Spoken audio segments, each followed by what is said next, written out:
என் நெஞ்சில் குடியிருக்கும்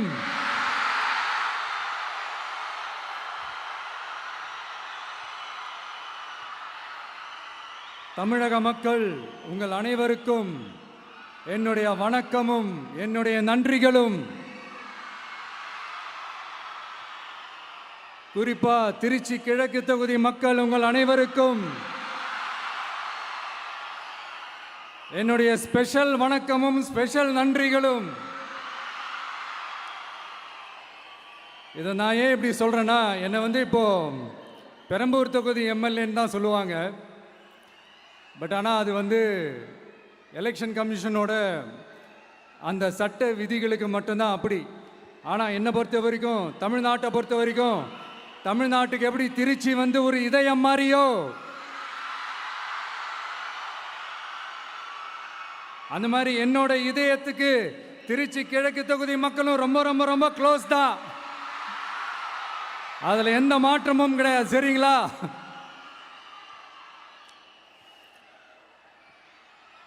ஆட்சிக்கு சில வாரங்கள் கூட ஆகலை. 6 மாதம் அமைதியாக இருப்போம்னு சொன்னவங்களாம் 6 நாள் கூட அமைதியாக இருக்க முடியல. ஆட்சிக்கு அரை மணி நேரத்திலே ஆரம்பிச்சிட்டாங்க. பாவம், ஒரு கல்யாண வீட்டிலலாம் போய் புலம்பிட்டு இருக்காங்க. நான் சொன்னதெல்லாம் நடக்குதா? 1 by 1 எல்லா புலம்பல்ஸும். அது மாதிரி இத்தனை வருஷமா மாற்றி மாற்றி உங்களை ஏமாத்திக்கிட்டு இருந்த இந்த 2 பேரையும் வேண்டாம்னு சொல்லி ஒதுக்கிட்டு உங்களுக்காக உண்மையா உழைக்க வந்த உங்க விஜய, உங்க அண்ணனை, உங்க தம்பிய முதல் அமைச்சரா இல்ல முதல் சேவகனா ஆக்கியிருக்கிறீங்க. தலை வணங்கி ஒட்டுமொத்த தமிழக மக்களுக்கும் இந்த நேரத்தில் என்னுடைய நன்றியை தெரிவிச்சுக்கிறேன்.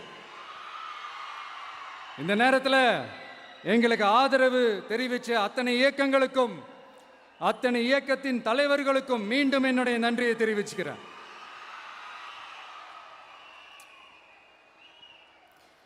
புரட்சி தலைவர் எம்ஜிஆர் அவர்களுடைய முதல் தேர்தலில் கூட இந்த அளவுக்கு ஒரு ஓட் பர்சன்டேஜ் வாங்கலை அப்படின்ட்டு நிறைய பேர் சொன்னாங்க.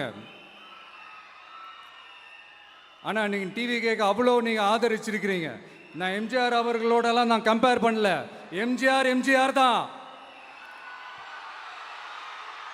ஆனால் நாம பெரியார், அண்ணா, எம்ஜிஆர் அவர்கள் வழியில் ஒரு அன்பா உழைக்க வந்த உங்க விஜய், அவ்வளவுதான். 1977 நீங்க போடாத ஓட்டை 2026 நீங்க போட்டிருக்கிறீங்க. என்ன ஒண்ணு, இன்னும் கொஞ்சம் அதிகமா ஆதரிச்சிருந்தீங்கன்னா கொஞ்சம் நல்லா இருந்திருக்கும். பட் பரவாயில்ல, ஃபியூச்சரில் வரப்போகிற எல்லா தேர்தலையும் உங்களுடைய முழு சப்போர்ட்டை என்னால் வாங்க முடியுன்ற அந்த ஒரு நம்பிக்கை இப்போ என் மனசில் ரொம்ப ஆழமாக பதிஞ்சிருக்கு. ஏன்னா நீங்கள் அமைச்சு கொடுத்துருக்கிற இந்த ஆட்சியில் எல்லா நன்மைகளையும் நீங்கள் கண்கூடா பார்க்க தான் போறீங்க அப்படின்ற அந்த கான்ஃபிடென்ஸும் இப்போ என் மனசில் ரொம்ப ஆழமாக பதிஞ்சிருக்கு. யார் எந்த நிலைமைக்கு எந்த பொசிஷனில் போனாலும் இந்த கிண்டலும் கேலியுமா பேசுறது இருக்கத்தானே செய்யும். நம்மளை பற்றி, நம்ம அரசியலை பற்றி, நம்ம பேச்சை பற்றி இந்த கிண்டலும் கேலியுமா பேசிட்டு தானே இருப்பாங்க. அவங்க எல்லாருக்குமே என் சைட்லேருந்து ஒரே ஒரு ரிக்வெஸ்ட், தயவு செஞ்சு நிப்பாட்டிடாதீங்க. தயவு செஞ்சு கண்டினியூ பண்ணுங்க. நீங்க தான் என்னோட எனர்ஜி ஃபோர்ஸு. நீங்க பேசிக்கிட்டே இருங்க. நான் மக்களுக்கு தேவையான நல்லதை செஞ்சுக்கிட்டே இருப்பேன். அடுத்து இப்போ நம்ம புதுசாக அந்த சூட்லாம் போட்டு வரோம்ல, அதை பற்றி கூட நிறைய பேர், ஏன் நாமெல்லாம் கோட் சூட்லாம் போடக்கூடாதா? அதிகாரம் செய்கிறவங்களும் ஆதிக்க சக்திகளும் மட்டும்தான் கோட் சூட்லாம் போடணுமா என்ன? அப்பெல்லாம் எதுவுமே கிடையாது. நான் என்ன கலராக போட்டு வரேன், 2 கலர். நம்ம எல்லாரும் மனசு மாதிரியே பிளாக் அண்ட் ஒயிட். எல்லாத்திலும் பிளாக் அண்ட் ஒயிட்டா இந்த விஜய் இருப்பான் அப்படின்னு காட்டுறதுக்கு தான் அந்த கலர். அடுத்து அந்த பிளாக் கூட யாரை குறிக்கும் எதை குறிக்கும்ன்றது நான் சொல்லி தான் தெரியணும்னு அவசியம் இல்லை, அது உங்களுக்கே நல்லா தெரியும். எல்லாத்துக்கும் இப்படி வழக்கம் சொல்லிக்கிட்டு நசன் பேசுகிற டைப்பும் நம்ம கிடையாது. உங்களுக்கே தெரியும், அதிகபட்சமாக எல்லா மீட்டிங்கிலும் 20 நிமிஷம்குள்ளே தான் நான் பேசியிருக்கிறேன். அதனால் இப்போ மக்கள் என்கிட்ட என்ன சொல்கிறாங்க அப்படின்னா, இந்தப்பா விஜய், நீ எங்களுக்காக உழைக்கிறதுக்காக வந்திருக்கிற, அந்த வேலையை மட்டும் பாரு, உன்னை பற்றி பேசுகிறவங்கள நாங்கள் பார்த்துக்கிறோம் அப்படின்னு சொல்லிட்டாங்க. சரி, ஆனதாச்சு. இப்போ என்ன, உனக்கு எதிரிகளே இல்லையா அப்படின்லாம் கேட்டால் அப்படிலாம் நான் சொல்ல மாட்டேன், அப்படிலாம் நான் நினைக்கவும் மாட்டேன், அப்படி நினைக்கவும் கூடாது. இப்பவும் சொல்கிறேன், அரசியல் ரீதியாக சொல்கிறேன், 2 பேருக்கு நடுவில் தான் போட்டியே. ஒன்று இன்னொன்று, எஸ், ஒன்று டிவிக்கு, இன்னொன்று டிஎம்கே. இதுக்கு நடுவில் வேற யாருக்கும் எந்த வேலையும் கிடையாது. ஏதாவது இருக்குன்னு சொல்றீங்க? எலெக்ஷனுக்கு முன்னாடியும் அவங்களுக்கு ஒரு வேலையும் இல்லை, இப்ப எலெக்ஷனுக்கு அப்புறம் சுத்தம். ஆனா இந்த திமுகவும் மற்றும் பலரும் ஒன்னா சேர்ந்துக்கிட்டு இந்த விஜயோட ஆட்சி வந்துடக்கூடாதுன்னு சொல்லி ஒரு கூத்து ஒன்று பண்ணாங்களே, அந்த கடைசி 5 நாள், அடாடாடாடாடா, நமக்கெல்லாம் ஓஹோ இப்படியெல்லாம் கூட நடக்குமோ என்ன கூத்துங்கிறீங்க. ஆனா ஃபியூச்சர் என்னவா இருக்குன்றதை மட்டும் இப்ப நான் சொல்றேன். உங்களுக்காக உண்மையா உழைக்க வந்த இந்த விஜயா, இல்ல இந்த விஜயோட ஆட்சி அமைஞ்சிடக்கூடாதுன்னு தடுக்க நினைச்ச ஸ்டாலின் சாரா, அவ்வளவுதான். இதுக்கு நடுவில் வேற யாரும் எந்த அல்லு சில்லும் உள்ள வந்து நம்மளை தடுக்கிறதோ எதிர்க்கிறதோ ஏதாவது பண்ணாங்கன்னா நிர்வாகம் அதுக்கு பொறுப்பில்லை ராஜா, நிர்வாகம் அதுக்கு பொறுப்பில்லை. ரிசல்ட் என்னவா வரும்ன்றது அது உங்களுக்கே நல்லா தெரியும். நம்மளை ஏளனமா பேசுறதா நினைச்சு அவங்களுக்கு ஆப்பு வச்சுக்கிறாங்க. திமுக நம்மளை தடுக்க, திமுக நம்மளை எதிர்க்க, திமுக நம்மளை அவமானப்படுத்த அத்தனையும் நமக்கு நன்மையே.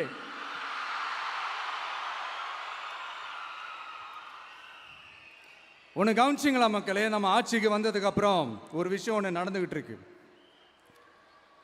இது இந்த ஜென்சி தலைமுறையை அட்ராக்ட் பண்றதுக்காக இங்கிலீஷ் தமிழ் கலந்த அறிக்கை, அது சொல்ல வந்த நினைச்சிங்களா? அந்த காமெடி எல்லாம் கிடையாது.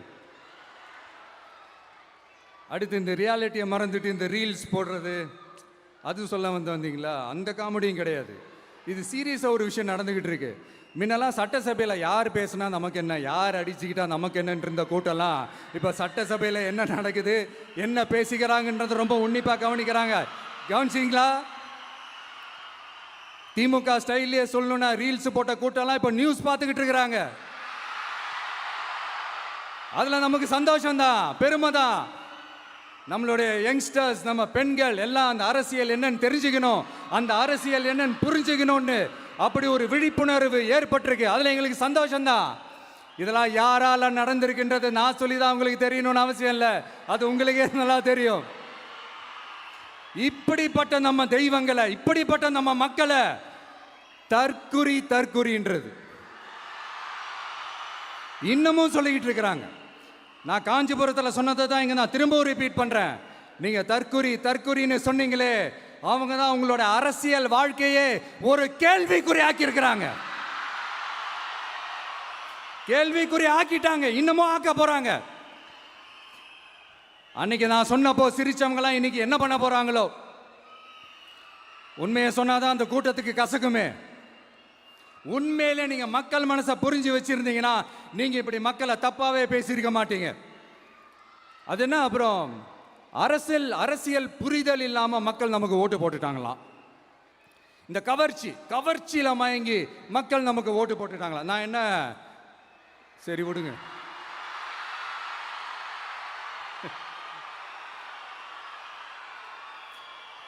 மக்கள் அவங்களுக்கு ஓட்டு போட்டா அந்த மக்கள் நல்லவங்களாம், அதே மக்கள் நமக்கு ஓட்டு போட்டா அந்த மக்கள் கெட்டவங்களா, தற்குறியா. இதே மக்கள் தான் இத்தனை வருஷமா அவங்களுக்கு ஓட்டு போட்டுட்டு இருந்தாங்க.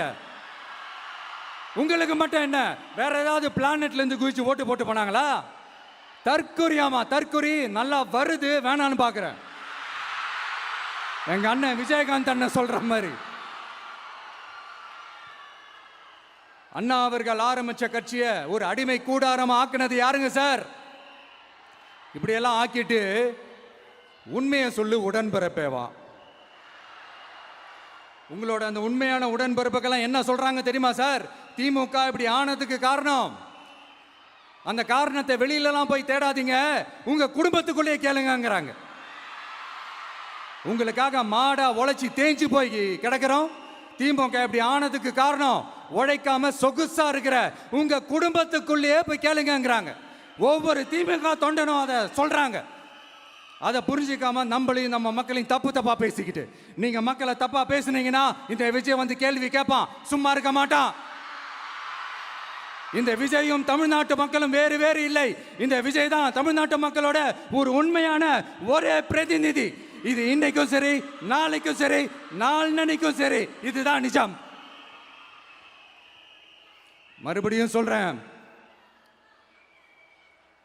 நமக்கும் மக்களுக்கும் இடையே இருக்கிற இந்த பூர்வ ஜென்ம பந்தத்தை, அந்த உறவை ஏதோ இந்த சதிகள் சூழ்ச்சிகள் பண்ணி யாராலையும் எதுவும் கெடுக்கவே முடியாது. கெடுக்க ட்ரை பண்ணீங்க நம்ம ஆட்சிக்கெல்லாம் வரதுக்கு முன்னாடி, என்ன சதிகள், என்ன சூழ்ச்சிகள், என்னென்னலாம் பண்ணி எப்படியெல்லாம் தடுத்துடலான்னு.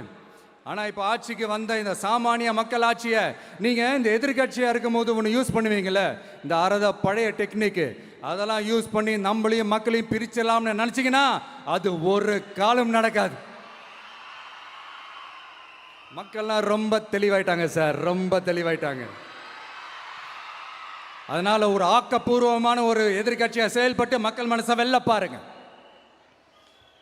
இந்த கடைசி லாஸ்ட் 1 மந்த்தாக நடந்த ஒரு சில விஷயங்கள் உங்ககிட்ட நான் ஷேர் பண்ணணும்னு ஆசைப்படுறேன். இந்த 200 யூனிட் மின்சாரம், கட்டணமில்லா மின்சாரம் அறிவித்தோம். அதில் ஆல்ரெடி இருந்த 100 யூனிட் திமுக கொடுத்தது கிடையாது. மேடம் ஜெயலலிதா மேடம் இருந்தப்போ செஞ்சுட்டு போனது. ஸ்டாலின் சார் பதவி போன அந்த கடுப்பில் அறிக்கையா விட்டு தள்ளிக்கிட்டு இருக்கிறாரு. என்ன பண்ணீங்க உங்களுடைய ஆட்சியில்? மக்கள் பணத்தை, டாஸ்மாக்லேருந்து அடித்த அந்த பணத்தை, ஊழல் செஞ்ச அந்த ஃபைலை க்ளோஸ் பண்ணுறதுக்கு அலையா அலைஞ்சிங்க. ஆனால் இந்த விஜய் மக்களுக்கு தொந்தரவாக இருக்கிற அதே டாஸ்மாக்கை க்ளோஸ் பண்ணா. விவசாயிகளோட அந்த கடனை தள்ளுபடி மேக்சிமம் இந்த 1 மந்த்ல என்ன செய்ய முடியுமோ அதை செஞ்சான். நீங்க தான் அந்த நிதி சம்பந்தமா இருக்கிற எல்லா கேட்டையும் லாக் பண்ணி வச்சுட்டு போயிருக்கிறீங்க. அதை சரி செய்ய வேணாமா? அதை ஒழுங்குபடுத்த வேணாமா? அதனால மறுபடியும் சொல்றேன், இந்த விஜய் பொய் சொல்லி ஏமாத்துறதுக்காகலாம் அரசியலுக்கு வரல. உங்க கூடவே நிக்கிறதுக்காக மட்டும்தான் அரசியலுக்கு வந்திருக்கிறேன். அதுல எந்த மாற்று கருத்துமே கிடையாது. கவலையப்படாதீங்க விவசாய பெருமக்களே. அடுத்து இந்த சட்டம் ஒழுங்கு, அது சரியில்லை இது சரியில்லைன்னு சொல்லி திமுகவும் மற்றும் பலரும் மாறி மாறி கூவுறீங்க. நான் ஒன்று கேட்குறேன், இந்த மாடல் அரசுன்னு சொல்கிறீங்களே, அதில் என்ன செஞ்சு வச்சுட்டு போயிருக்கீங்க? ஒரு ஊர் விடாமல், ஒரு தெரு விடாமல் போதைப் பொருள் கலாச்சாரம் அப்படியே ஸ்ப்ரெட் ஆகி கொட்டி கிடக்குது. அது அப்போவே இனிஷியல் ஸ்டேஜ் அதை நீங்கள் கண்ட்ரோல் பண்ணியிருந்தீங்கன்னா இத்தனை பெண்களை இழக்க வேண்டிய ஒரு சூழ்நிலை ஏற்பட்டிருக்குமா? எல்லாத்தையும் பண்ணிட்டு பழியை தூக்கி ஏன் மேலே போடுறாங்க. நீங்கள் என்ன பழி நம்ம மேலே போட்டாலும் மக்கள் நிம்மதியாக வாழக்கூடிய அந்த செயலை கண்டிப்பாக இந்த விஜய் செஞ்சு தான் காட்டுவான். அதுக்காக தான் எஃபிஷியண்டான போலீஸ் ஆஃபீஸர்ஸ் நான் அப்பாயிண்ட் பண்ணியிருக்கிறேன். எஃபிஷியண்டான அந்த போலீஸ் ஆஃபீஸர்ஸ் டீம் நான் அப்பாயிண்ட் பண்ணியிருக்கிறேன். பெண்கள் பாதுகாப்பான அந்த சிங்க பெண் காவல் படை நெக்ஸ்ட் வீக் அதை இனாகரேட் பண்ண போகிறோம். தப்பு செஞ்சவங்களுக்கான தண்டனை, அதுக்கான சார்ஜ் ஷீட் எல்லாமே ரொம்ப ஃபாஸ்ட்டாக ரொம்ப ஸ்பீடாக செய்கிறதுக்கான அந்த வேலையை செய்ய சொல்லியிருக்கிறோம். கோர்ட்டில் கூட தப்பு செஞ்சவங்களுக்கான அந்த கடுமையான தண்டனை வாங்கி கொடுக்கறதுக்கான அந்த வேலையையும் ரொம்ப சீக்கிரமாக செய்ய சொல்லியிருக்கிறோம். அதனால் நீங்கள் என்ன பழி நம்ம மேலே போட்டாலும் உண்மையாக உறுதியாக மக்களுக்கு தேவையான எல்லா விஷயங்களையும் இந்த விஜய் செஞ்சு தான் காட்டுவான். இப்படியெல்லாம் நம்ம சொல்கிறதுனால இவங்க என்ன சொல்லுவாங்க தெரியுமா? அவங்க தான் ஆட்சியிலே இல்லையே, அப்புறம் ஏங்க அவங்கள குறை சொல்றீங்க அப்படின்னு கேட்பாங்க. வேரில் வெந்நியை ஊற்றிட்டு போனவங்கள வெளிச்சம் போட்டு காட்டாமல் பின்ன வேற என்ன சொல்லுவாங்க? இதெல்லாம் மக்கள்கிட்ட நம்ம தெளிவாக எடுத்து சொல்லணும் இல்லையா? அதுக்காக தான் இதெல்லாம் சொல்லிட்டு இருக்கிறேன். நம்ம மக்களுக்காக இவ்வளோ வேலை பார்க்குறோம், ஆனால் இவங்க அதையெல்லாம் விட்டுட்டு குதிரை பேரம் பண்ணுறாரு, அது பண்ணுறாரு, இது பண்ணுறாருன்னு சொல்லிட்டு தப்பாக கதையெல்லாம் அடித்து விட்டுக்கிட்டு இந்த தீய சக்தியும் தீந்து போன சக்தியும் அதாங்க திமுகவும் மற்றும் பலரும் ஒன்னா சேர்ந்துக்கிட்டு திருட்டுத்தனமா யாருக்கும் தெரியாம ஒரு ஓரமா மூலையில உட்கார்ந்துட்டு பேரம் பேசி கூட்டு சேர்ந்து ஆட்சி அமைச்சு கொள்ளையடிக்க திட்டம் போட்டாங்க. அது ஏன் தெரியுமா? உங்களோட இந்த டிவிக்கு ஆட்சி அமைஞ்சா அவங்க பொழப்பே போயிடும். அந்த கொள்ளையடிக்கிறது, லஞ்சம், ஊழல் எல்லாமே கத்தம் கத்தம். அதான் இந்த காரணம்.